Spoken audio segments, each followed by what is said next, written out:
यो हो सामुदायिक सूचना नेटवर्क CIN। अहिले बिहानको 6 बजेको छ। सामुदायिक सूचना नेटवर्क CIN बाट अब प्रसारण हुँदैछ साझा खबर।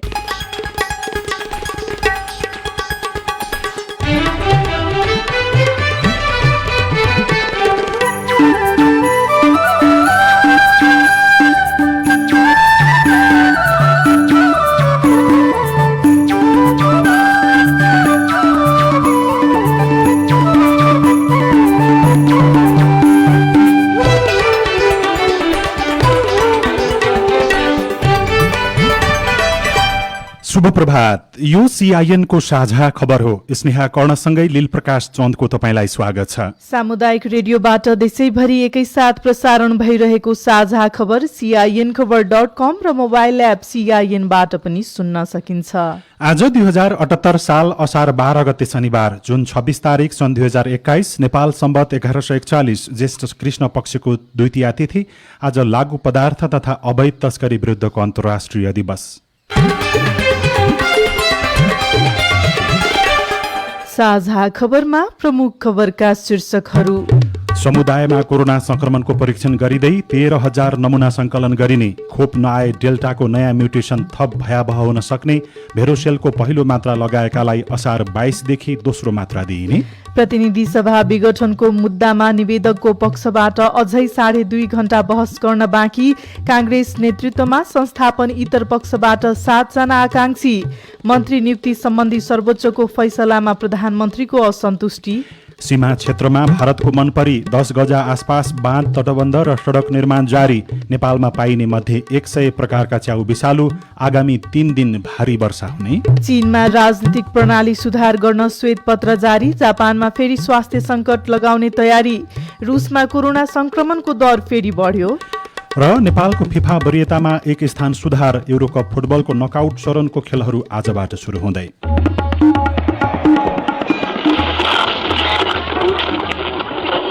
सयौं रेडियो, हजारौं रेडियो कर्मी र करोडौं नेपालीको माझमा यो हो सामुदायिक सूचना नेटवर्क CIN।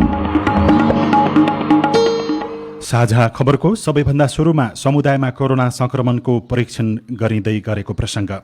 सरकारले कोरोना संक्रमण दर स्थिर अवस्थामा रहेको बेला मुलुकका 7वटै प्रदेशमा सेरो प्रिभेलेन्स सर्वे गर्ने भएको छ। स्वास्थ्य तथा जनसंख्या मन्त्रालयका प्रवक्ता डाक्टर कृष्ण प्रसाद पौडेलका अनुसार संक्रमणको अवस्था अध्ययन गर्न आगामी सातादेखि प्रिभेलेन्स सर्वे गर्न लागि हो।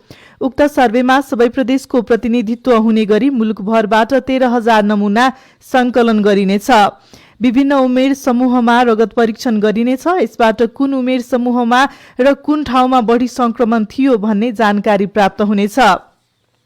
यसअघि पनि 6,000 नमुना संकलन गरी सेरो प्रिभेलेन्स सर्वे गरिएको थियो। उक्त अध्ययनमा 7वटै क्षेत्र समेटिएको थिएन। यसपटक नमुना बढाइएको छ। मन्त्रालयका प्रवक्ता डाक्टर पौडेलले बाक्लो जनसंख्या भएका प्रमुख शहरहरू र अन्य क्लस्टरमा गएर टोलीले नमुना संकलन गर्ने बताउनुभयो। उहाँले कोरोना संक्रमणको दोस्रो लहरमा संक्रमणको अवस्था कस्तो रह्यो, कति प्रतिशत संक्रमित भए भन्ने यस सर्वेक्षणबाट जानकारी प्राप्त हुनेछ। कोरोना विरुद्ध प्रतिकार्यका लागि योजना बनाएर कार्यान्वयन गर्न यसले सहयोग गर्ने पनि उहाँले बताउनुभयो। यसैबीच कोरोना विरुद्धको खोपको अभावमा कोभिड-19 को तेस्रो लहर आउने अवस्थामा डेल्टाको नयाँ म्युटेसनले धेरै प्रभाव पार्ने विज्ञहरूले बताएका छन्। हाल नेपालमा दोस्रो लहर फैलिएको डेल्टा भेरिएन्टको अर्को रूप फेला परेको छ। डेल्टा B.1.617.2 भेरिएन्टको विकसित रूप AY.1 भेरिएन्ट यसै साता नेपालमा पुष्टि भएको हो। यो म्युटेसनको नाम K417N दिइएको छ। छिमेकी भारत लगायत 11 मुलुकमा डेल्टाको नयाँ म्युटेसन देखिएको छ। हालसम्म 9वटा नमुनामा देखिएको डेल्टाको नयाँ म्युटेसन बढी संक्रामक रहेको स्वास्थ्य मन्त्रालयका एपिडेमियोलोजी तथा रोग नियन्त्रणका महाशाखाका निर्देशक डाक्टर कृष्ण पौडेलले जानकारी दिनुभयो। यसैबीच सरकारले कोरोना भाइरस विरुद्धको भेरोसेल खोपको पहिलो मात्रा लगाएकाहरूलाई असार 22 गतेदेखि दोस्रो मात्राको खोप दिने जानकारी गराएको छ। भेरोसेलको पहिलो मात्रा यही जेठ 25 गतेदेखि 29 गतेसम्म देशभर दिएको थियो। 60 देखि 64 वर्ष उमेर समूहका नागरिकका साथै अन्य उमेर समूहका व्यक्तिले पनि भेरोसेलको पहिलो मात्राको खोप लगाएका थिए। कोरोनाका कारण बितेको 24 घण्टामा देशभर 27 जनाको मृत्यु भएको छ। कोरोनाका कारण देशभर हालसम्म 8,945 जनाको मृत्यु भइसकेको छ। पछिल्लो 24 घण्टामा 2,476 जनामा कोरोना भाइरस संक्रमण पुष्टि भएको छ। स्वास्थ्य मन्त्रालयका अनुसार 9,586 नमुनाको पीसीआर परीक्षण गर्दा 1,721 जना र 4,765 जनाको एन्टिजेन परीक्षण गर्दा 755 जना गरी 2,476 जनामा कोरोना भाइरसको संक्रमण पुष्टि भएको हो। हिजो 5,455 जना निको भएका छन्। मन्त्रालयका अनुसार 5,76,413 संक्रमण मुक्त भइसकेका छन्। हाल देशभर 45,794 जना सक्रिय संक्रमित रहेका छन्। सरकारले भने खाडी देशमा काम गर्न जाने कामदारका लागि खोपको व्यवस्था गर्न नसके वैदेशिक रोजगार धराशयी हुने जोखिम बढेको छ। खाडीका मुलुकहरूले खोप लगाएका कामदार मात्र लैजाने आदेश जारी गरेपछि नेपाली श्रमिक जान नपाउने भएका हुन्। संयुक्त अरब इमिरेट्स UAE-मा गत वैशाख 23 देखि नेपालबाट कामदार सहितको यात्रुलाई प्रवेश निषेध गरिएको छ। अब राजनीतिक प्रसंग। सर्वोच्च अदालतमा चलिरहेको प्रतिनिधि सभा विघटन विरुद्धको बहसमा कानून व्यवसायीले राष्ट्रपतिकै बदनियत भएको दावी गर्दै न्यायको पुनरावलोकन हुनुपर्ने माग गरेका छन्। 3 दिनदेखि चलिरहेको बहसमा विघटित प्रतिनिधि सभाका सदस्य एवं विपक्षी दलका नेता शेरबहादुर देउवा सहित 146 जना रिट निवेदक पक्षका कानून व्यवसायीले राष्ट्रपतिले कर्तव्य पालना नगरी बदनियतपूर्ण तरिकाले संसद विघटन गरेको जिकिर गरेका छन्। सबैजसो कानून व्यवसायीले केपी शर्मा ओलीलाई नै प्रधानमन्त्रीमा निरन्तरता दिने नियतले राष्ट्रपतिले 149 जना सांसदको हस्ताक्षरमा सरकार गठनको आधार नभेटेको दावी दोहोर्याएका छन्। संविधानको धारा 76(5) अनुसार कुनै दलले नभई सांसदहरूले प्रधानमन्त्री चुन्ने दावी कानून व्यवसायीले गरेका छन्। यसैबीच प्रतिनिधि सभा विघटनको मुद्दामा संवैधानिक इजलासमा हिजो वरिष्ठ अधिवक्ता श्रीहरि अर्याल, अधिवक्ता डाक्टर दिनमणि पोखरेल, सुनिल पोखरेल, टीकाराम भट्टराई, वरिष्ठ अधिवक्ता मुक्ति प्रधान र गोपाल कृष्ण घिमिरेले बहस गर्नुभयो। रिट निवेदकको तर्फका कानून व्यवसायीलाई छुट्याएको समय अब 2 घण्टा 35 मिनट बाँकी छ। रिट निवेदक तर्फका कानून व्यवसायीको बहस भने भोलि सकिनेछ। प्रधान न्यायाधीश चोलेन्द्र शमशेर जबराले इजलासमा रिट निवेदकका कानून व्यवसायीलाई 2 घण्टा 35 मिनट समय बाँकी रहेको जानकारी गराएर हिजोको इजलास स्थगित गर्नुभएको थियो। प्रधानमन्त्री केपी शर्मा ओलीले भने मन्त्री नियुक्ति सम्बन्धी सर्वोच्च अदालतको फैसलामा प्रश्न उठाउनु भएको छ। शुक्रबार एउटा किताब सार्वजनिक गर्ने कार्यक्रममा बोल्दै प्रधानमन्त्री ओलीले माओवादी केन्द्रका अध्यक्ष पुष्पकमल दाहालको दाबी र सर्वोच्चको फैसला नमिलेको बताउनु भएको हो। सर्वोच्चको फैसला हुनु 1 दिन अघि धादिङमा माओवादी केन्द्रका अध्यक्ष दाहालले मन्त्री परिषद विस्तार अदालतले बदर गर्ने भनी दिएको भनाइतर्फ संकेत गर्दै ओलीले कुखुरा हराएको अघिल्लो दिन धादिङमा कसरी स्याल करायो भनेर प्रश्न गर्नुभएको थियो। नेपाली कांग्रेसको सभापतिका लागि 12 जनाले दावी गरेका छन्। वरिष्ठ नेता रामचन्द्र पौडेल पक्षमा मात्रै 8 जना दावेदार रहेका छन्। सभापति शेरबहादुर देउवा पक्षमा देउवा सहित विमलेन्द्र निधि र गोपालमान श्रेष्ठको दावी रहेको छ। कृष्ण प्रसाद सिटौला समेत सभापतिको चर्चामा रहनु भएको छ। हिजो भएको पौडेल पक्षको भेलामा 8 जनाले सभापतिका लागि दावी गरेका छन्। स्वयं पौडेल, महामन्त्री डाक्टर शशाङ्क कोइराला, पूर्व महामन्त्री प्रकाशमान सिंह, डाक्टर शेखर कोइराला, सुजाता कोइराला, अर्जुन नरसिंह केसी, डाक्टर रामशरण महतले दावी गरेका हुन्। यस्तै युवा नेता कल्याण गुरुङले पनि आफू सभापतिको उम्मेद्वार हुने घोषणा गर्नु भएको छ। पौडेलले आफू एक पटक मात्रै चुनाव लड्ने भन्दै सहयोगका लागि आग्रह गर्नु भएको छ। अब देउवा र पौडेलबाट नचल्ने भएकाले आफूलाई उम्मेद्वार बनाउन अन्य नेताले आग्रह गरेका छन्। डाक्टर शेखर कोइरालाले विगत लामो समयदेखि सभापतिका लागि आफू इच्छुक रहेको भन्दै उहाँले पनि आफ्नो दावेदारीको लागि आकांक्षा व्यक्त गर्नु भएको छ। संस्थापन इतरबाट 7 जना आकांक्षी देखिएका छन्। कांग्रेसका वरिष्ठ नेता पौडेलले हिजो आफ्नो निकटका नेताहरूसँग छलफल गर्नुभयो। छलफलपछि नेता चन्द्र भण्डारीले आगामी महाधिवेशन बारे बैठकमा कुराकानी भएको CIN-सँग बताउनुभयो। आफ्ना ओपिनियनहरू सबैले राख्नुस् भन्दा सबैले आफ्ना ओपिनियनहरू राख्नुभयो होइन, तर कसलाई उठाउने भन्ने कुरामा कुनै कुरा भएको छैन। र जहाँसम्म हाम्रो सम्बन्धको तर्फबाट हामी एकै ठाउँ हुन्छौँ। सभापति तपाईँहरू बन्नुहोस् र अरू पदहरूको निम्ति युवाहरूले आफै निर्णय गर्छन् भन्ने कुराबाट कंग्रेसको आसन्न महाधिवेशनमा सभापतिका आकांक्षी नेताहरू उपसभापति विमेन्द्र निधि, महामन्त्री शशाङ्क कोइराला र पूर्व महामन्त्री प्रकाशमान सिंह बीच पनि हिजो भेटवार्ता भयो। पछिल्ला समयमा ती तीन नेता बीचमा सभापति देउबाको विरुद्धमा अगाडि बढ्ने गरी रणनीति तयारी भइरहेको नेताहरूले बताएका छन्। मनसुनी वायुको प्रभावले आगामी 3 दिन देशका विभिन्न भागमा हल्कादेखि मध्यम वर्षा हुने मौसमविदहरूले बताएका छन्। मौसम पूर्वानुमान महाशाखाका अनुसार हिजो देशका अधिकांश भूभागमा सामान्य बदली रही प्रदेश 1 बागमती, गण्डकी र लुम्बिनी प्रदेशका थोरै स्थानमा हल्कादेखि मध्यम वर्षा भएको छ। महाशाखाले आउने 24 घण्टामा प्रदेश नम्बर 1 र बागमती प्रदेशका केही स्थानमा मेघ गर्जन र चट्याङ सहित भारी वर्षाको सम्भावना रहेको र नदी नाला तथा खहरे खोलामा पानीको सतह बढ्न सक्ने भएकाले सचेत रहन अनुरोध गरेको छ। मौसमविद प्रतिभा मानन्दरले सीआईएनलाई जानकारी दिनुभयो। प्रदेश 1, 2 र बागमतीको लागि छ कतै कतै भारी वर्षा हुने हैन। पर्सिको लागि फेरि यस्तै 1, 2, 3, 4, 5 मै चाहिँ यो भारी वर्षा हुने सम्भावना छ। तीनै दिन नै यो सामान्यदेखि पूर्णै बदलिरहने अवस्था छ। वर्षा हुने बेला पनि यो मेघगर्जन चट्याङ सहित वर्षा हुने सम्भावना छ हैन। त्यसै कारणले 3 दिनै यो सुध्रिने अवस्था चाहिँ छैन, बदली नै हुन्छ हैन। सतर्क हुन चाहिँ हामी सबैलाई जानकारी गराउँछ।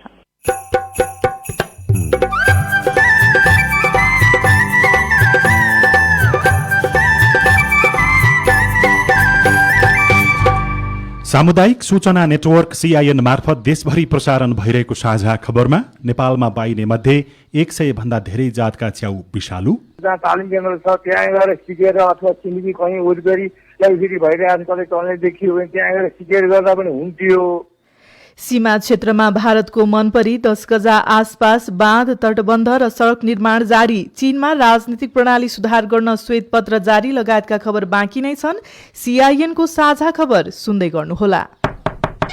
नमस्कार मेयर साहब। नमस्कार म्याडम। नमस्कार मेयर साहब, नगरपालिकामा विकास निर्माणका योजना त गजबै ल्याउनु भयो, तर के म्याडम, तपाईलाई चित्त बुझेन कि? विकास निर्माणको काम त राम्रै भइरहेको छ, तर नगरभित्र बाल श्रम प्रयोग गरेको गुनासो पनि सुनिन्छ नि। के कसरी अनुगमन गर्दै हुनुहुन्छ? हो म्याडम, हामीले पनि बालबालिकाहरूलाई श्रमयुक्त काममा लगाएको केही घटनाहरू भेटेका छौँ। यसरी बाल श्रम गराउनेहरूलाई सचेत गराउनुका साथै कानून बमोजिम कारबाही पनि गरिरहेका छौँ। हो नि मेयर साहब, बाल श्रम निवारणको लागि 18 वर्ष मुनिका बाल बालिकाहरूलाई कुनै पनि श्रमयुक्त काममा लगाउनु हुँदैन र बाल श्रम गराउनु कानून विपरीत हो म्याडम, बाल बालिकाहरूको उज्जवल भविष्यका लागि बाल श्रम निवारण गर्नै पर्छ। बाल श्रम निवारण गर्ने हामी सबैको जिम्मेवारी हो। बाल श्रम गराउनु सामाजिक अपराध हो। बाल बालिकालाई श्रममा लगाउनु कानून बमोजिम दण्डनीय हुन्छ। बाल श्रम नगरौं। श्रम, रोजगार तथा सामाजिक सुरक्षा मन्त्रालय। शरीर हुन्छ अङ्ग भङ्ग जसले तेजाब छर्छ, ती व्यक्तिले कानूनमा दण्ड भोग्नै पर्छ। तेजाब हानि शरीरका संवेदनशील अङ्ग, क्षति नष्ट गरी जसले पार्छ अङ्ग भङ्ग। 20 वर्ष जेल 10 लाख क्षतिपूर्ति भर्छ। तेजाब हानि जसले मानवीय क्षति गर्छ। तेजाबको कारणबाट पीडितको ज्यान गए, पीडकलाई हुन्छ ज्यान मारेको सजाय। कसुरदारलाई कारबाही पक्का पक्की हुन्छ। घटना हुन साथै पहिले उजुर गर्नु पर्छ।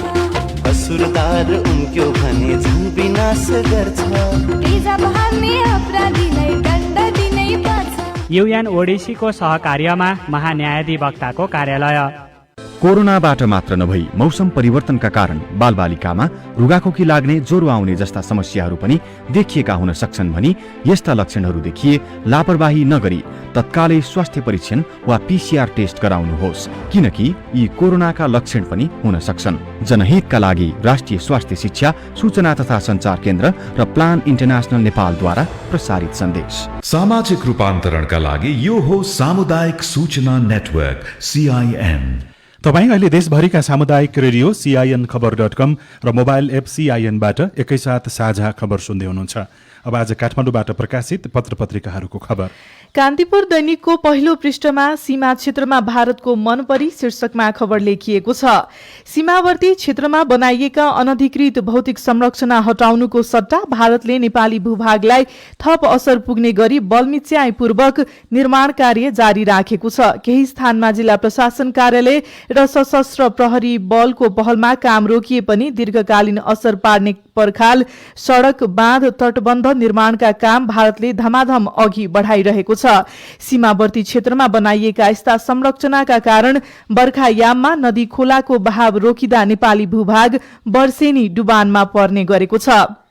भारतले सीमावर्ती क्षेत्रमा बलमिच्याईपूर्वक निर्माण गरेका संरचनाका कारण खास गरी बर्खायाममा हजारौं नेपालीले शास्ति बेहोरी रहे पनि समस्या सुल्झाउन नेपाल सरकारबाट पनि प्रभावकारी कूटनीतिक पहल हुन नसकेको देखिएको छ। गोरखापत्रको भित्री पृष्ठमा सामाजिक सुरक्षा योजना कार्यविधि संशोधन गर्न माग शीर्षकमा खबर लेखिएको छ। मौलिक हकहरूको प्रतिकूल हुने गरी योगदानमा आधारित सामाजिक सुरक्षा योजनाको ऐन, नियमावली र कार्यविधिका कतिपय प्रावधान रहेको भन्दै बैंक तथा वित्तीय संस्था र बीमा कम्पनीहरूका कर्मचारीले संशोधन गर्न माग गरेका छन्। नेपालको संविधानमा व्यवस्था भएका समानताको हक, सम्पत्तिको हक, श्रमको हक र उपभोक्ताको हक जस्ता मौलिक हकहरूको प्रतिकूल हुने गरी योगदानमा आधारित सामाजिक सुरक्षा योजनाको ऐन, नियमावली र कार्यविधिका कतिपय प्रावधान रहेकाले संशोधन गरी श्रमिक मैत्री बनाउनु पर्ने सुझाव उनीहरूको छ। अन्नपूर्ण पोस्ट दैनिकमा खबर छ। सुन्दा अचम्म लाग्छ, बाँदरलाई पनि पुल, तर यो सत्य हो। संरक्षित क्षेत्रमा सवारी साधन दुर्घटनाबाट जोगाउन त्यस्ता वन्यजन्तुका लागि पुल बनाइएको छ। संरक्षित क्षेत्रमा सवारी साधनको ठक्करबाट थुप्रै वन्यजन्तु मारिने गर्छन्। सवारी साधनको चाप बढी हुने स्थानमा मुख्य गरेर साना वन्यजन्तु दुर्घटनाको शिकार हुने गरेका छन्। वन्यजन्तुलाई मारिनबाट पुल बनाइएको छ। यो चितवनको खबर हो। अर्को खबर, यो वर्ष पनि मलको चरको अभाव हुने शीर्षकमा छ। धान बालीका लागि आवश्यक पर्ने रासायनिक मलको चरको अभाव हुने भएको छ। साउनको दोस्रो सातादेखि धान गोडेर मल हाल्नेको समयमा युरिया मलको अभाव हुने देखिएको हो। मल आपूर्तिका लागि आह्वान गरिएको ग्लोबल टेन्डरमा कुनै पनि आपूर्तिकर्ता सहभागी भइसकेका छैनन्। नयाँ पत्रिका दैनिकको भित्री पन्नामा कोभिड-19ले होमस्टे व्यवसाय धराशयीमा अवस्थामा पुगेको खबर छ। कोही पूर्वाधार विस्तारमा त कोही अलमलमै देखिएका छन्। कोरोनाको मारमा थारू होमस्टे पनि देखिएको छ। कति होमस्टे छन् भन्ने तथ्याङ्क समेत अन्यलमा रहेको छ। होमस्टे एसोसिएसन नेपालका कोषाध्यक्ष सूरज वास्तोला स्थानीय तहले दर्ता गर्न पाएपछि होमस्टेको तथ्याङ्क सही रूपमा पाउन त्यति सहज नभएको बताउनुहुन्छ। नेपाल पर्यटन बोर्डले समेत होमस्टे बारेमा दिँदै आएको जानकारी बन्द गरेको छ। हाल देशमा 1000 भन्दा बढी होमस्टे रहेको अनुमान गरिएको छ। साझा खबरमा अब हेलो सीआईएन सीता शर्माबाट। नमस्कार, म चितवनबाट शिव पाठक बोल्दैछु। शिक्षक सेवा आयोगको लाइसेन्स लिनका लागि कमर्स विषय पढेको अथवा म्यानेजमेन्ट पढेकोले लाइसेन्सको परीक्षा दिन पाउँछ कि पाउँदैन, यो बारेमा जानकारी दिनुहोस् न मलाई है। तपाईको प्रश्न हामीले शिक्षक सेवा आयोगका सूचना अधिकारी सुदर्शन मरहट्टा सामु राखेका छौं। हाम्रो व्यवस्थापन विषय लिएका साथीहरूलाई पनि शिक्षक सेवा आयोगको अध्यापन अनुमति पत्रको लागि चाहिँ परीक्षा दिन पाइन्छ र परीक्षा दिएर त्यसमा पास भइसकेपछि जो व्यक्ति चाहिँ शिक्षकमा प्रवेश गरिसकेपछि 5 वर्षभित्र त्यस्ता चाहिँ व्यवस्थापन विषय लिएर चाहिँ शिक्षकमा छिरेका साथीहरूले शिक्षा सम्बन्धी 10 महिने तालिम लिनुपर्नेछ। यदि लिन नसकेको अवस्थामा त्यस्ता शिक्षकहरू चाहिँ बढुवाको उम्मेदवार हुन सक्दैनन् भन्ने कुरो चाहिँ म चाहिँ ती साथीहरूलाई जानकारी गराउँछु। अन्य साथीहरूले पनि व्यवस्थापन पढ्नु भएको छ र म शिक्षक बन्न चाहन्छु, म लाइसेन्स लिन चाहन्छु भनेदेखि उहाँको लागि चाहिँ ढोका खुल्ला रहनेछ भन्ने कुरा म अनुरोध गर्दछु। नमस्कार, मेरो नाम एमके खत्री बैजनाथ छ बाँकेबाट। मेरो प्रश्न शिक्षक सेवा आयोगलाई रहेको छ। विगत 3 वर्षदेखि शिक्षक सेवा आयोगको खुला विज्ञापन भइरहेको अवस्था छैन। शिक्षक सेवा आयोगको विज्ञापन नहुनुको कारण के होला? शिक्षक सेवा आयोग कहिले खुल्छ भनेर आशमा बसिरहेका छौँ। तसर्थ विज्ञापन कहिले हुन्छ यसको जानकारी पाएको भए म आभारी हुन्थे। तपाईको प्रश्न पनि हामीले शिक्षक सेवा आयोगका सूचना अधिकारी सुदर्शन मरहट्टालाई नै सोधेका छौं। यस सन्दर्भमा म चाहिँ के भन्न चाहन्छु भन्दाखेरि शिक्षक सेवा आयोगमा जुन रिक्त दरबन्दी विवरण चाहिँ शिक्षा विकास तथा मानव स्रोत केन्द्रबाट चाहिँ आइसकेको छ र हाम्रो शिक्षक सेवा आयोगको पदाधिकारी अहिले हाल रिक्त रहेको अवस्थाले गर्दाखेरि हामी विज्ञापनको पदपूर्ति गर्ने सन्दर्भमा हामी चाहिँ अगाडि बढ्न सकेका छैनौँ र शिक्षक सेवा आयोगको पदाधिकारी आइसकेपछि हाम्रो रिक्त दरबन्दीमा पदपूर्तिको काम चाहिँ अगाडि बढ्नेछ भन्ने कुरा यहाँहरूलाई चाहिँ जानकारी गराउँदै यहाँहरूले आफूले चाहिँ जुन शिक्षक बन्नको लागि जुन किसिमको उत्साह उमङ्गका साथ जुन पढिरहनु भएको छ त्यसलाई निरन्तरता दिनुहोस् भन्न पनि म चाहन्छु। नमस्कार, म दिनेश शाह असम। मेरो जिज्ञासा, हामी 15-20 जनाको समूहमा सहकारी स्थापना गर्न गइरहेका छौँ। यो कसरी गरिन्छ र कहाँ गर्न पर्छ?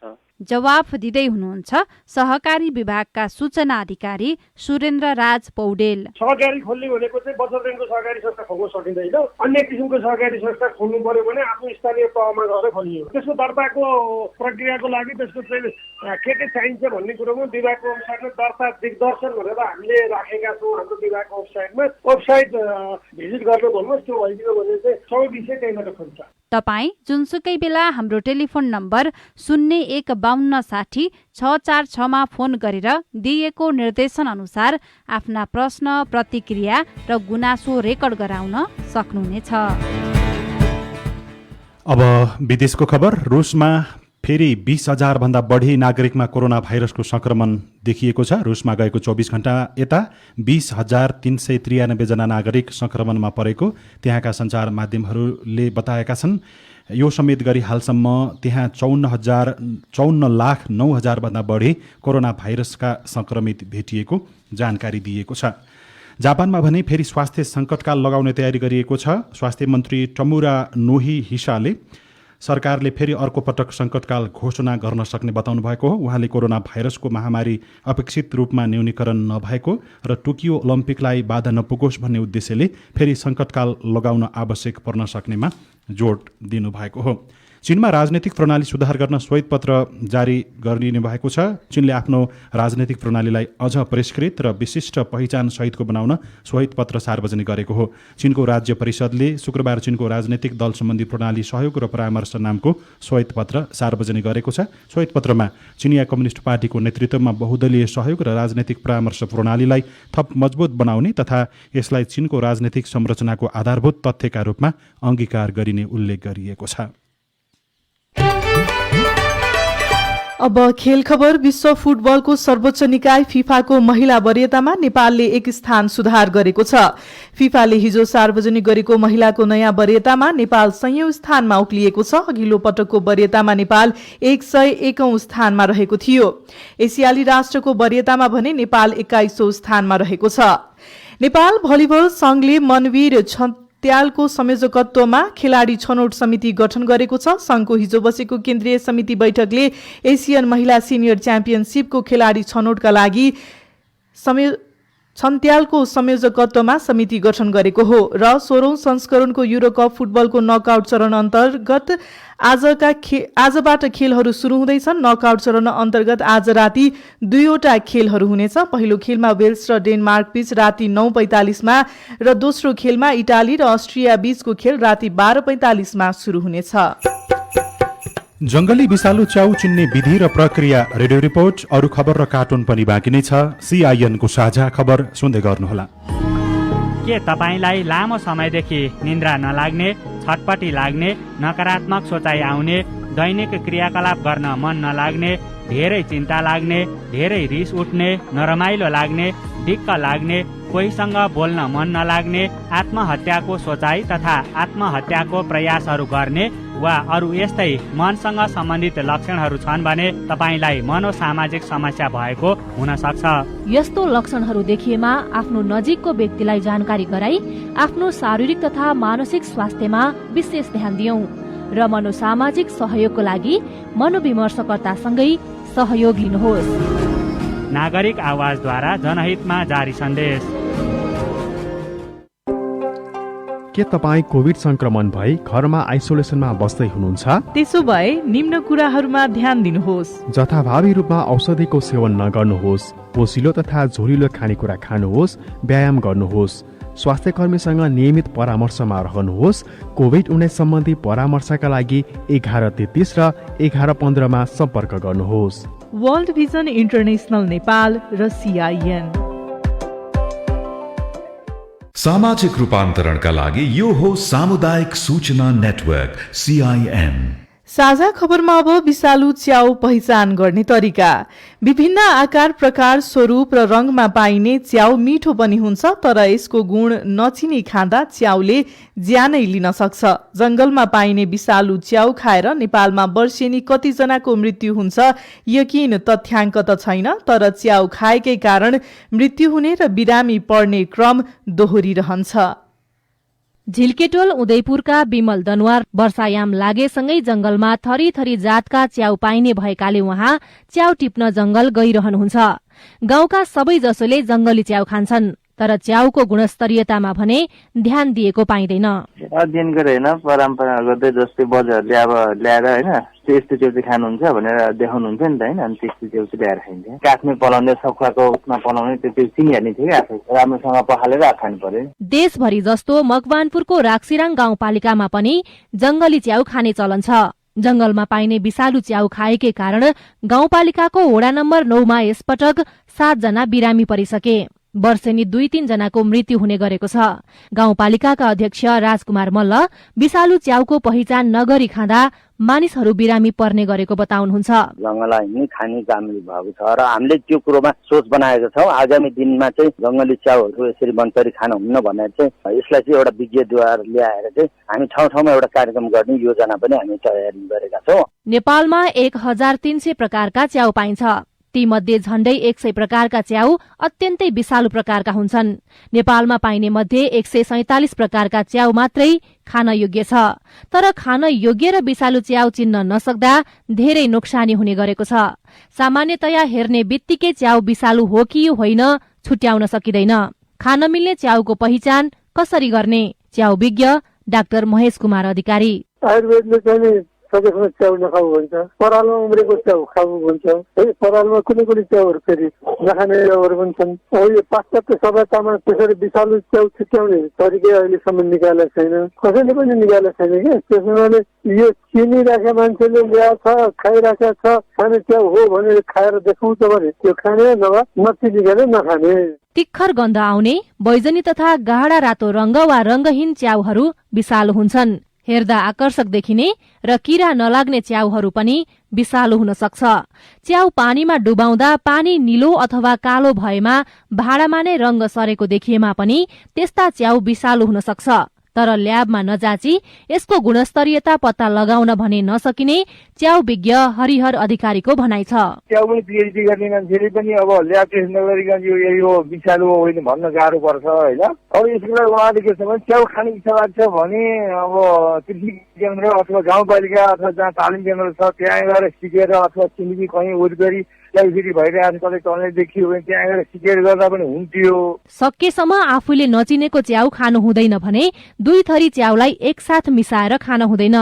यदि च्याउ खाएकै कारण स्वास्थ्यमा कुनै समस्या आइहालेमा जति सक्दो छिटो अस्पताल जानुपर्छ। सुशीला श्रेष्ठ, CIN काठमाडौँ। अब केही खबर संक्षेपमा। पश्चिम नवलपरासीका विभिन्न सीमावर्ती नाकाबाट छिरेका खेत रोप्ने भारतीय श्रमिकलाई फेरि आफ्नै देशमा फिर्ता पठाइएको छ। सीमावर्ती नाकामा आउजाउमा रोक लगाइए पनि करिब 2000 भन्दा बढीको संख्यामा भारतीय श्रमिक जिल्ला छिरेको खबर पाएपछि उनीहरूलाई उतै फर्काइएको हो। चितवनमा कोरोना संक्रमण रोक्न निषेधाज्ञा जारी गरिएपछि झण्डै 11 करोड भन्दा बढी लिटर दूध खेर गएको किसानहरूले बताएका छन्। विगत 8 वर्षदेखि खोरमा थुनिएका 12 वर्षीय फिदिमका एकजना बालकको उद्धार गरिएको छ। हामी साझा खबरको अन्त्यमा आइपुगेका छौं। सामुदायिक रेडियो प्रसारक संघद्वारा सञ्चालित CIN को बिहान 6 बजेको साझा खबर सक्नु अघि मुख्य खबर फेरि एकपटक। समुदायमा कोरोना भाइरसको प्रभावको परीक्षण गरिँदै 13,000 नमुना संकलन गरिने। खोप नआए डेल्टाको नयाँ म्युटेसन थप भयावह हुन सक्ने। भेरोसेलको पहिलो मात्रा लगाएकालाई असार 22 देखि दोस्रो मात्रा दिइने। प्रतिनिधि सभा विघटन विरुद्धको मुद्दामा निवेदकको पक्षबाट अझै 2.5 घण्टा बहस गर्न बाँकी। कांग्रेस नेतृत्वमा संस्थापन इतर पक्षबाट 7 जना आकांक्षी। मन्त्री नियुक्ति सम्बन्धी सर्वोच्चको फैसलामा प्रधानमन्त्रीको असन्तुष्टि। सीमा क्षेत्रमा भारतको मनपरे 10 गजा आसपास बाँध, तटबन्ध र सडक निर्माण जारी। नेपालमा पाइने मध्ये 100 प्रकारका च्याउ विषालु। आगामी 3 दिन भारी वर्षा हुने। चीनमा राजनीतिक प्रणाली सुधार गर्न श्वेत पत्र जारी। रुसमा फेरि कोरोना संक्रमणको दर बढ्दै। र नेपालको फिफा वरियतामा 1 स्थान सुधार। साझा खबरको अन्त्यमा कार्टुन हामीले राजधानी दैनिकमा उत्तम नेपालले बनाउनु भएको कुरै शीर्षकको कार्टुनलाई लिएका छौँ। यहाँ व्यङ्ग्य गर्न खोजिएको छ। बाढी प्रभावित क्षेत्रमा राहत बाँड्न जाने नाउमा हेलिकप्टर समेत चढ्ने गरिएको छ, त्यसैतर्फ व्यङ्ग्य गर्न खोजिएको छ। 2 जना व्यक्ति टेलिफोनमा कुरा गर्दै अगाडि बढिराखेका छन्। उनीहरूले छेउमा 7-8 पोका जति केही सामग्री राखेका छन्। त्यहाँ बिस्कुट लगायतका केही सामग्री भनेर लेखिएको छ। ती व्यक्तिले टेलिफोनमा कुराकानी गरिरहेका छन्। तल चाहिँ यस्तो लेखिएको छ, 2 पोका राहतको व्यवस्था भयो, हेलिकप्टर पाउना साथ तुरुन्तै वितरण गर्छौं हेलम्बु र मेलम्चीमा। हवस् त प्राविधिक साथी सुभाष पन्तलाई धन्यवाद। अहिलेलाई लील प्रकाश चन्द्र स्नेहा कर्ण बिदा भयौं। तपाईँको आजको दिन शुभ होस्। नमस्कार। यसपछि देशभरिका सामुदायिक रेडियोबाट कार्यक्रम सोधी खोजी प्रसारण हुनेछ, सुन्ने प्रयास गर्नुहोला।